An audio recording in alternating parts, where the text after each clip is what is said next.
సరే ఈ సింగ్ నగర్ కాలనీకి సంబంధించి వడ్డెర కాలనీలో ఎవరిని కలిసినా కూడా మేము రోజు పనులు చేసుకునే వాళ్ళమేనయ్యా, మాకు రోజు పని లేకపోతే గడవదు అంటున్నారు. మరి అంతంత చిన్నపిల్లలు రాష్ట్ర ముఖ్యమంత్రిని గురి చూసి కొట్టేంత పరిస్థితులు ఉంటాయి? అంత ఇదిగా ఉండదు సార్, అంత గురి చూసి కొట్టేంత ఇది. ఇక్కడ పొద్దున్న తల్లిదండ్రులు పనికి వెళ్ళిపోతాం, సాయంత్రం 6:30 4:30 అంటే టైం టు టైం వస్తుంటాం. వీళ్ళు చిన్న బడికి వెళ్ళటం, ఏదో ఒకటి చదువుకోవటం, ఈ పని లేని వాళ్ళు ఎక్కడెక్కడ తిరుగుతూ ఉంటారు, చిన్న చిన్న చితకా పనులు చూసుకుంటా. అంతేగాని ఏం లేదు సార్. అంతా గురి చూసి అంతా కొట్టేంత వీళ్ళకేమన్నా క్రిమినల్ కాదు, అది చదువుకుంటారు కాబట్టి మేము పనికి వెళ్ళిపోతాం. మాకు ఒక సీఎం గారు వస్తున్నారు, రాష్ట్ర ముఖ్యమంత్రి అంటే ఆ సరదా ఉంటది, అందరం వెళ్ళి చూద్దాం, చేతులు ఊపుదాం, ఈ సరదా అయితే ఉంటది. కానీ నిజంగా ఒక రాయి దగ్గర పెట్టుకొని, అది కూడా ఒక మార్బుల్ రాయి దగ్గర పెట్టుకుని వెళ్ళి ఆయన కొట్టాలి. అదే జగన్ గారు ఇదే సందులోకి వచ్చారు ఓదార్పు యాత్రకి అప్పుల్లో. కానీ మాకు అట్లాంటివి తెలియదు సార్ ఈ ప్రాంతంలో ఉన్న వాళ్ళకి. కాకపోతే పిల్లలు కదా, మరి ఆ పరిస్థితి ఎలా వచ్చిందో ఏంటో, మరి ఆ కేసుకి ఎలాగా తిప్పుతారో ఏంటో తెలియదు మనకి. మేము అనుకుంటున్నాం, మేము ఒకటి సార్ మేము పని చేసుకునే వాళ్ళం, మాకు నాయకులతో పని ఎవరు లేరు. ఈ రోజున ఎక్కడున్నారో ఆ పిల్లలు అని చెప్పి పోలీస్ స్టేషన్ల చుట్టూ తిరుగుతా వాళ్ళు ఆందోళన పడుతున్నారు, ఇబ్బంది పడుతున్నారు. అసలు నిజంగా ఆ పిల్లలు అలా చేస్తారంటారా? అట్లా చేసేవాళ్ళు కాదయ్యా, మేము గొడవలకి వెళ్ళే పిల్లలు కూడా లేదు. ఏంటంటే ఇక్కడ కచ్చి గాలికి కూర్చోటమే కానీ గెడ్డిట్టి వెళ్ళిపోతారు, ఎవరి పనులు వాళ్ళకి వెళ్ళిపోతారు. ఏడ యాత్ర ఆయన వచ్చిందంటే ఏడు దొరగాల్సింది, ఎక్కడో దొరికితే అవి వేసింది ఎగపల్ల. ఆ పిల్లగాడు వేసేది చూడలేదు, పక్కన ఉండోళ్ళు చూడలేదు.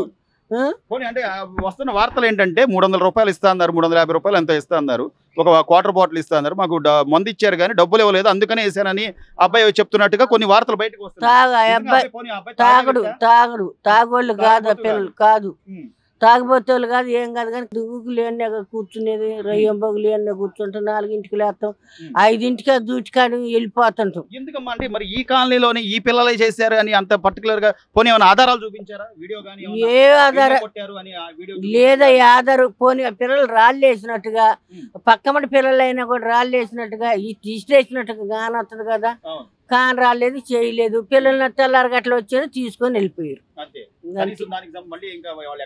ఎక్కడుంది ఏంది తల్లిదండ్రులు ఎంత యాతన పడుతున్నారు. పోనీ అగపడ్డాక ఆ పిల్లల్ని జీపెట్టి మీరు ఏంటికి వేసారా, ఎందుకు చేసారా అని తల్లిదండ్రులైనా కూడా పోలీసు వాళ్ళైనా కూడా ఎంక్వైరీ తీసారా? ఎంక్వైరీ తీయలేదు. వాళ్ళు ఏడేసింది కూడా జాడలేదు, ఏం లేదు. పొద్దున్న తీసుకెళ్ళి ఇద్దరికి తగులుద్దమ్మా, ఒక రాయి వేస్తే ఇద్దరికి రాయి వేస్తాను, అది కింద పడిద్ది కానీ, తలిగి కింద పడిద్ది కానీ మళ్ళీ రెండో వాళ్ళకి పడిద్దండి. మరి అట్లా చేస్తాడు మరి జగన్. సతీష్ తో పాటు తీసుకెళ్లిన పిల్లల్లో మీ పిల్లలు కూడా ఉన్నారు, దుర్గారావు.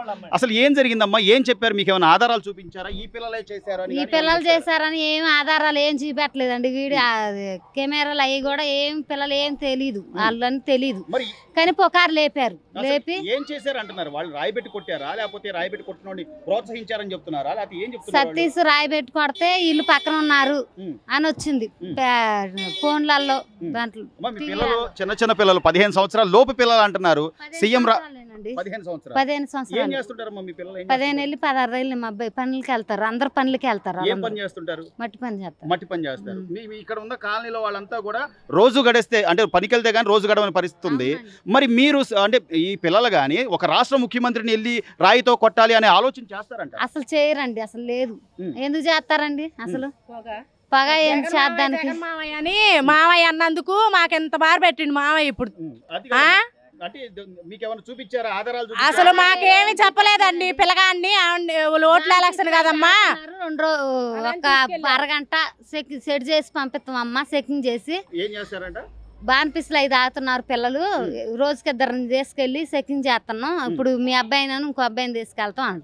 మేము అప్పటికి నేను పంపినాను. ఇంట్లోకి వచ్చి తలుపు కొట్టి సందులోకి వచ్చి తీసుకెళ్లారు పిల్లగాన్ని, పనుకున్న పిల్లగాన్ని. తెల్లారి గట్ల 5:30కి. అప్పటికి నేను అడిగా, మా పిల్లోడు అట్లాంటోడు కాదని మా పైన వాళ్ళు కూడా చెప్పారు. ఆ అబ్బాయి అసమంటోడు కాదు, అసలు రోడ్డు మీద కూడా వెళ్ళరండి. కనీసం ఈ కాలనీలో కూడా దూరంగా అంత దూరం వెళ్ళి వెంబడించి కొట్టే పరిస్థితి ఉందా అమ్మ? అసలు లేదండి, ఆ పిల్లలకి తెలీదు అసలు కొట్టాలని కూడా లేదు. వాళ్ళకి పొద్దుగులు పని చేసే వచ్చే వాళ్ళకి ఏం తెలిసిద్దండి కొట్టాలని. ఎక్కడున్నారు వాళ్ళ పిల్లలు? ఇక్కడే ఉన్నారు. ఇక్కడ ఆయన వస్తున్నాడని 200 ఇస్తా అంటే సరే మా పిల్లల్ని కూడా తీసుకొని వెళ్ళామండి మేము ఆర్చి దగ్గరికి. ఆయన ఆర్చి దాటాడు, పిల్లల్ని తీసుకొని వచ్చేసాం అందరం. అంతే వెనక్కి వచ్చేసాం, ఎలాంటి సంబంధం లేదు. కానీ మరి తీసుకెళ్లారు, ఎక్కడ ఉన్నారు పిల్లలు? ఎక్కడ ఉన్నారు? మా తెలీదండి పిల్లలు ఎక్కడ ఉన్నారో కూడా ఇప్పుడు చెప్పట్లేదండి. ఇందాక ధర్నా చేస్తేనేమో పోలీసు వాళ్ళు మేము 6 తెస్తాం, తేపోతే అప్పుడు చేయండి అంటున్నారు. మరి వాళ్ళ మాటలు కూడా మా నమ్మకం లేదు. మా పిల్లలు మాకు కావాలన్నారు. వచ్చినందుకు 200 ఇస్తా అంటేనే రండి జెండా పట్టుకుంటే 200 ఇస్తానంటే మడిసికి మేము జెండాలు పట్టుకొని నిలబడ్డందుకు మా పిల్లలు మేము తప్పు అయిపోయింది. ఇప్పుడు అది ఎక్కడ పెట్టారో తెలీదు. పోలీస్ స్టేషన్ కి 10 సార్లు వెళ్ళంగా వెళ్తే బియ్యాన్ని ఎక్కిచ్చారు పిల్లలందరినీ. మా అబ్బాయి 7-8 మందిని ఇక్కడ పిల్లల్ని తీసుకెళ్ళి పోలీస్ స్టేషన్ కి తీసుకెళ్తాం. మా ఆయన వెళ్తే మళ్ళీ అమ్మట ఏరో యాన్ ఎక్కిచ్చాడు. పిల్లలందరినీ ఎక్కించి కమిషనర్ ఆఫీస్ కాడికి తీసుకెళ్తాం. మేము ఆడికి వెళ్ళన్నా, ఆడికి వెళ్తే ఆడ తీసుకురాలేదంట. మళ్ళీ తిరిగి పోలీస్ స్టేషన్కి వస్తే ఇక్కడ రాలేదంట. సర్లే అని ఊరికి తిరుగుతూనే ఉంటే అసలు మీ పిల్లల్ని మేము తీసుకురా వెళ్ళిపోండి అన్నారు. కానీ అమ్మ బయటకు వస్తున్న ప్రచారం ఏంటంటే కొంత ఏదో డబ్బులు ఇస్తా అన్నారు, ఆ డబ్బులు మాకు ఇవ్వలేదు, అందుకనే నేను కోపంతో రాయి పెట్టి కొట్టాను అని సతీష్ ఏదో చెప్పినట్టుగా, లేకపోతే అక్కడ పక్కన ఉన్న పిల్లలు కూడా చెప్పినట్టుగా కొంత ప్రచారం అయితే బయటకు వస్తుంది. నిజంగా అసలు అలా చేసే అసలు లేదండి, అట్లా పుకార్లు ఎత్తున్నారండి. లేదండి, పిల్లలకు తెలీదు, పిల్లలకి ఏ పాపం తెలియదు. వాళ్ళు పిల్లలండి చూడండి, వాళ్ళని కూడా 15 16 సంవత్సరాలు అట్టుంటే పిల్లలు వాళ్ళు వెళ్ళి ఎట్ట కొడతారండి. సరే మీరు కొట్టారు, కెమెరాలు దాంట్లో అయినా పడతారుగా పిల్లలు, అవన్నీ ఏమి లేని ఎట్ట పట్టుకుంటున్నారు పిల్లల్ని. పైగా ఒక రాయి ఇద్దరికి తగిలింది అంటే అసలు నమ్మడానికి లేదండి. ఒక్కరికే ఒక రాయి ఇద్దరు తాగడం ఎట్ట లేదండి. కరెంటు కూడా లేదండి. మా పిల్లల్ని రాకపోతే మేము మా పిల్లలు తప్పు చేయలేదు, మా పిల్లలు రాకపోతే జరిగేది ఏదైనా. బయటకు వస్తారని అనుకుంటున్నా, క్షేమంగానే రావాలా. తీసుకెళ్ళిన వాళ్ళు తీసుకొస్తానని మేము ఒక అప్ప చెప్తాం ఈ పిల్లల్ని మీకు అని అన్నారు. తీసుకెళ్ళి అప్ప చెప్పపోతే సాయంత్రం కల్లా మళ్ళీ ధరనే ఉంటది, ఇక్కడే ఉంటది ధరణ. అడిగినా గానీ రానిస్తాలే మమ్మల్ని అక్కడికి, మా పిల్లల్ని. ఏది ముఖం కడుక్కొని కూడా కడుక్కోలేదు. చంపిర్ర వాళ్ళని మాకైతే తెలియదు. వాళ్ళకి ఏదన్నా జరిగితే మేము కూడా పెట్రోల్ పోసుకొని చచ్చిపోయి కేసు పెడతాం.